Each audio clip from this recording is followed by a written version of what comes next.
Right, how y'all doing? This is Sean, and we're doing another little piece on Omaha history. This is known as the Omaha Union Station. Back in the 40s, 30s, and 40s, was a high transport for the rail traffic. Big time during the World War II, coming out of Omaha, serving over 100,000 troops.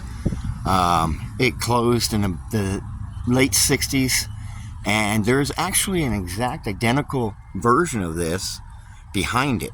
One was ran by Burlington, and that was the one that hasn't done anything in years until 10 years ago when the news station bought the building, and now is broadcasting the news out of that. Sorry, the sun's in the way, bad place to look.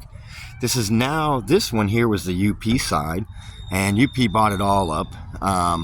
And this is called the Durham Museum now. So today we're going to go in here and you're going to see the Hall of Heroes, which is a display. They rotate displays in and out of this museum about every month and a half to 2 months.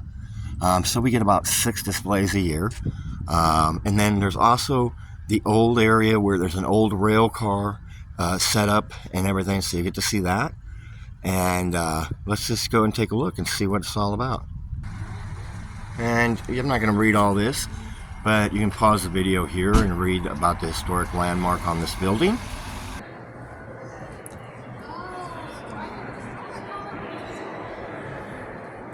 Oh, doing a bunch of construction in here. That sucks. Okay, this might get a little bit noisy in here.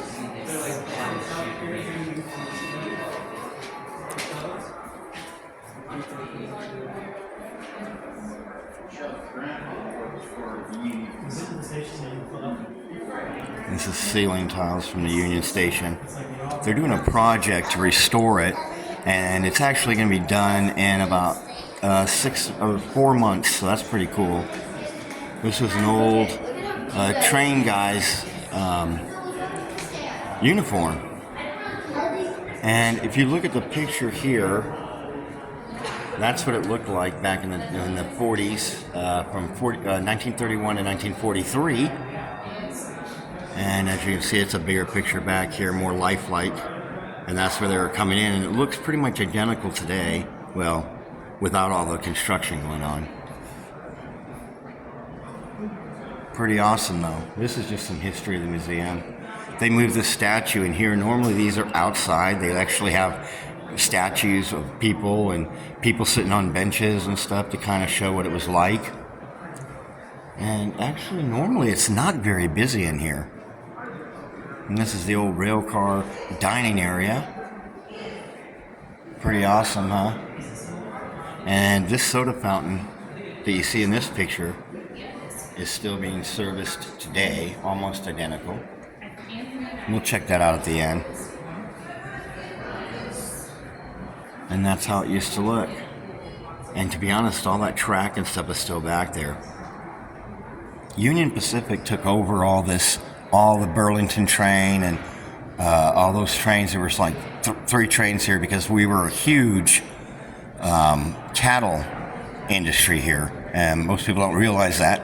That's why you got Omaha beef, known as the best beef in America. Probably, I know they talk about Wagyu beef and all this bullshit, but honestly, Omaha beef is still the best. And we had the stockyards up until 10 years ago, and they closed those down and have changed it all over, which kind of sucks. But yeah, all the cattle that was coming from the west or from the east on cattle drives and stuff would come here to market. See, here's another one. You see how his luggage was and stuff. All right, we're going to head into the Hall of Heroes. All right, so we're entering the Hall of Heroes. I'm not going to talk too much in here because it's very noisy, so I'm going to apologize now for the amount of noise. But here you got Superman. Pretty freaking cool. And of course, Iron Man. That's pretty awesome. And then, not necessarily a Hall of Heroes, but they got the Doctor Who TARDIS And you can kind of walk through it.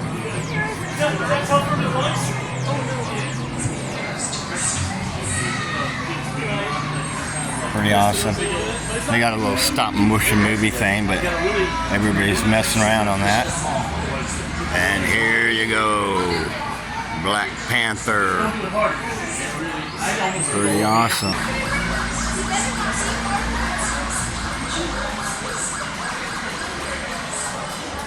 Yeah, half a Batman car. As you can see, it's more of off the TV show, the 1960s Batmobile. And this is kind of the Bat Cave stuff. Just cool gadgets and stuff to mess with.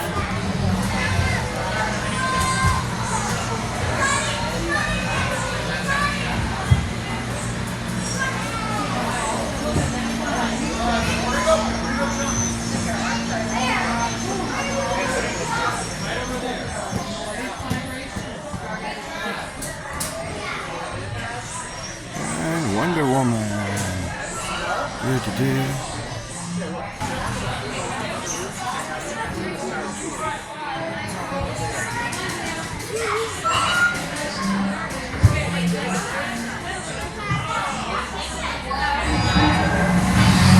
So let's stare at the wheel for 30 seconds, and then you're supposed to look at the back of your hand. The wind testing tunnel.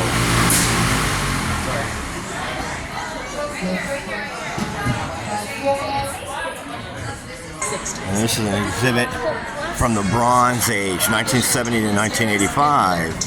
And they actually had Star Trek into it. But I wanted to show this because this is pretty much how I grew up. Not necessarily with that table, but that kind of TV, kind of shag carpet, which is ugly as hell, but I'll tell you, probably some of the most comfortable carpet. You guys see, got it on the TV, and then you got Wonder Woman up here. They have a 1950s display as well from the early age, but I don't know much about the 50s. I'm not that damn old. Alright, so now we're going to take a look at old lunch boxes. Because when I went to school, I used a lunchbox, but nothing compared to some of these, but some are like what I used. Also, it's so hectic. I should have came here on like a weekday, but you get here when you can. So that's what it's all about. And these here are some old lunch boxes. If people would move, that'd be great. Looks like a bus. I think so. And these are out of the 50s. I have to edit some of this stuff. Here we come to the 60s. We got the Beatles, the Yellow Submarine, the Astronauts. Then we start coming into the 80s, 70s, 80s, which I obviously was still in school in the 80s. I graduated right there, 86. That's when I graduated high school. So it tells you how old I am. But they got a ton. Here's some international ones.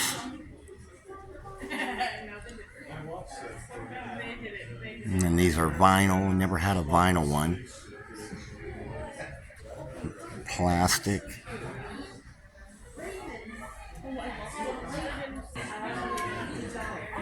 The science fiction. The westerns. And over here we go to Americana.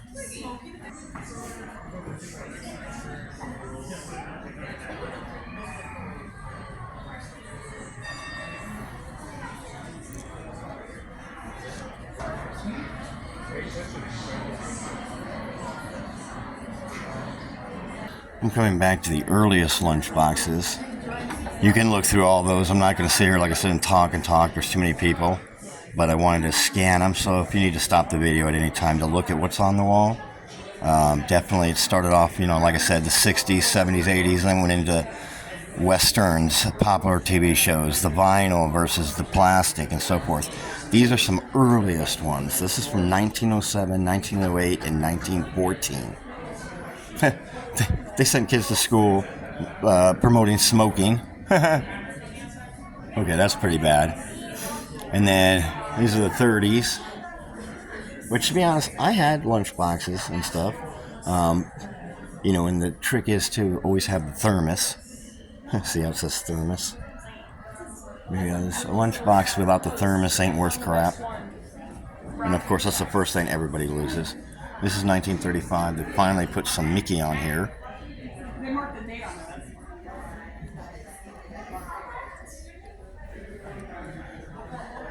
And we'll move back into the 50s. We start seeing some of the radio shows, things like that. Hopalong Cassidy. And some really artsy ones here.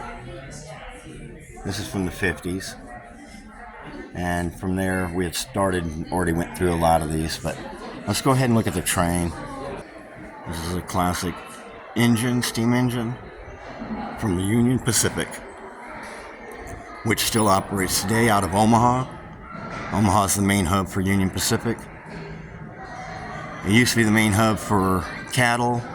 Also, our huge newspaper, the World Herald, which is pretty much dead now because papers are dead. And it used to be also ConAgra's headquarters, but they left about 5 years ago. And we'll be taking a walk along the old ConAgra campus soon, and also the new downtown park that I think they personally screwed up. They spent millions. We had a kind of a rivery walk down there, and yeah, it had problems, but instead of cleaning it up, they just tore it up and basically made a concrete patch that looks exactly like the same park we have in our midtown. But we'll go and take a look at that sometime. Okay, here's the caboose, and we can go into the caboose. And I'm not the greatest video maker yet. I mean, I'm barely starting. Let's see now. See, this is what I've seen a lot of Downey live and his trains and stuff, which are cool. But I've seen some other train shows. But this one's pretty cool because it's totally restored and kept clean. But you can totally see in the caboose they had their beds. I'm not saying those mattresses are exactly what was there, but still. And they had a desk. Sorry for the lighting. And here's their stove so they could stay hot and warm. Which, believe me, if you're around here, you want that. Now, they also have beds up here.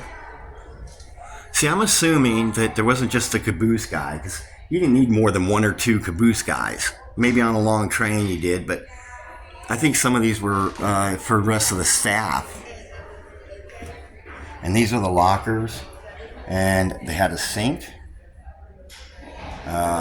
I know one of these was a bathroom, but it's not open. And some more beddings. Let me pause here, and then we'll continue on with the train car. Real quick, we'll stop and look at this old-time car. A 1920 Ranch and Lane electric car, not guitar. Look at this sucker. Pretty cool, man. Pretty cool. Electric cars all the way back then. But the oil companies and government all fought to stop. We've had electric cars forever. It was built for $4,000 back then, be worth $46,500 now. And look, they could even put horses on it, so, you know, if they had to pull it. Neat, I like that. Here's another old car. And this was a motor car. And I've seen these and never seen them work. I'd love to see these actually run once. I went to the Henry Ford Museum and saw a bunch of stuff like this. But this is made in 1906. And the way they used to hold it was like they just turn it right or left up there. And I guess the other bar was for the either the brake, I'm assuming, because that might have been the gas, or vice versa. I'm not sure. And this is something really cool here. Yes, in Omaha, we had the rail cars, cable cars, whatever. I think they were rail cars. And we still have some tracks down. If I ever do a video of World Market, I'll try to show you guys this. But these were what our rail cars back look like. They weren't used much. See, here's the main city. A lot of these buildings are still here, of course. And these, unfortunately, weren't used much after the 40s. We pretty much got rid of all these.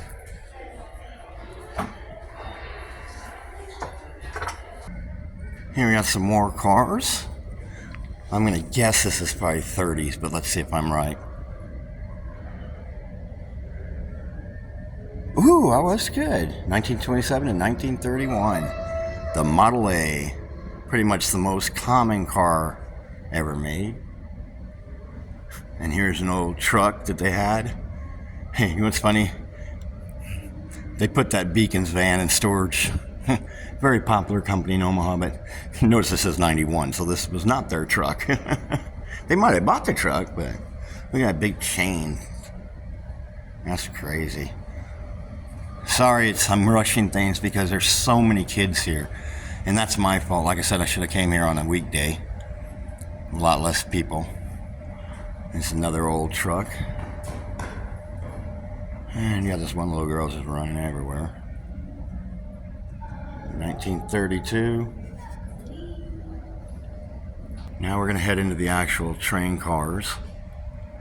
And I believe we'll have the regular car, and sleeper car, and a dining car possibly. This is original. I haven't been to this museum in probably 15 years.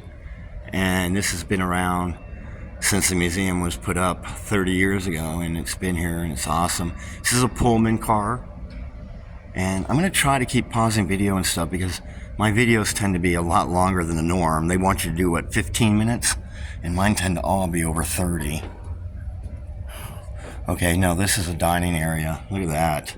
We're right when you walk in. Look at that. The actual freaking table and chairs that actually move.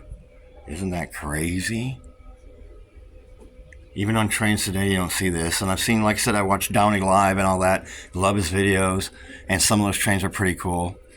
Seems like the coolest trains are overseas. We're terrible in America with trains. And this would have been, can't see that. That is a bathroom. So you come in here, and this is more like first class. That's why they had the dining room. This is a first class car back in the day. And what's funny is, they were, you didn't really have the covers, and there's your sleeper right there. Look, they pull that down and sleep. It doesn't look like there was any curtains or anything. I mean, you have similar stuff today, but they have a curtain. But pretty awesome, man, pretty awesome. I'll move to the next train car. And this would have been more of the normal area, the lounge car. Service between the two cities on Big Red Day for a while. He did that from the mid-'60s to the mid-'70s when the liability got to be too great. And then it sat out here in the yard for a while and started to rust out and had been vandalized. Not too long And there's the bar. Small bar compared to today's. But here's a nice picture of seeing people kind of eat in this car. I don't quite know how they would have done it. This was a Southern Line specific. But pretty awesome, even to today's standard. It's still a nice car. Right, yeah. So, until about a year ago. And we're coming through. And these were bathrooms. They used to have one bathroom open so you could see, but... just real quick, I hope y'all can see that.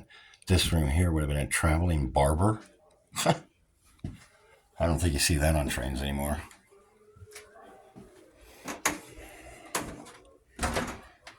Okay, here we come. Here was a bathroom. Sinks. And yes, this was back in the 30s, 40s, and they had plumbing in these cars. None of these are weird.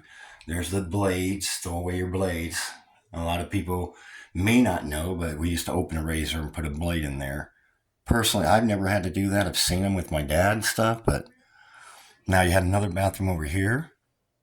This one, it was a little bit smaller, still has a toilet and a sink. I don't know, a place to sit down, change your socks. So this, to me, seems like it's more just the regular car. But again, still the bed's up here. But you notice it's not as plush. Now, the windows obviously over here are tinted. They're not tinted. This is what the window looked like. And these cars were restored in the 60s and 70s. they were sitting or rotting and restored. Here's a good picture of a bed being down. There you go. So they did have a curtain. I didn't see that before because they took the bars down. That's the problem. In these other areas, they took the bars down. But this shows you what the bed would have looked like. To be honest, it's not too bad. I mean, I could probably crash there now, except it's hot in here.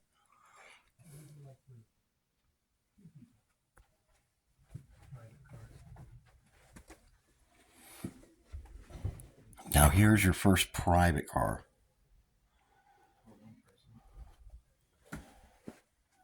And of course you got a sink. And then of course the bed up there. This looks like more like something I would have saw in one of the Sean Connery James Bond films where he was in the train car. And you have a little toilet like that. Except his train car had a double room, which was a little bit bigger, but still. They always make things look bigger, probably because it's a movie. And here's another one. This one's closed off, but they let you go in that other one, so I think that's pretty nice. And then here's how it is when the beds are folded down. It's pretty spacious, I mean, you know, for back in the day. And I love that Union Pacific blanket. I'd like to take that. And of course another one, just with the sheets, but look, pretty much same. I think the rooms, of course, are a little bit bigger, but sometimes from what I've seen, they're not always bigger. Mm-hmm.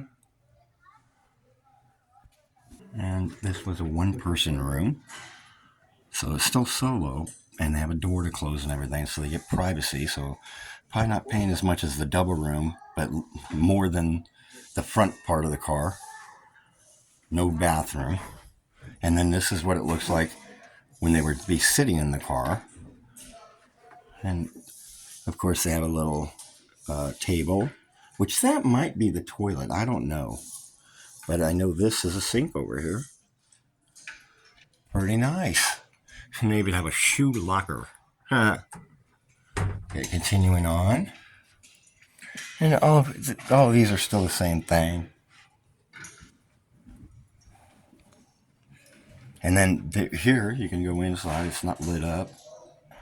You can really see the car. It's dark. That's what it looked like when it was dark, I guess. Pretty awesome, though. All right, so that's the end of the train cars. Hope you like that. And, of course, leave in the comments anything you want to say. I mean, I currently still don't have all the high-end equipment, and I don't have, personal mics or anything yet. But, as I can start getting some fans, again, always, like everyone always tells you, subscribe, like the video. Heck, if you don't want to subscribe, at least like the video and go back and like it again. I don't know. But this is an area, too. Now, this is just an old, museum area. But there is a spot where I can show you the rail tracks. But yeah, this is the Bishop Clarkson Community Gallery. Just a bunch of old stuff from Nebraska. So let's take a quick walk around here. Yeah, fur forts and missionaries. All that we're in the location here that I'm in Omaha, Nebraska. And as we're going to be doing a lot of Omaha because, unlike everybody else who travels town to town to town, I'm just going to show you stuff around where I live. So we'll be doing some stuff around Iowa, Minnesota, things like that. Pretty cool. And this would have been like the old country house. And of course you got some people sitting out there thinking this is their house, I guess. But this is what an old country house would look like. This is the kitchen area, which, as you probably know from many videos and things, kitchens were not normally built in the house itself.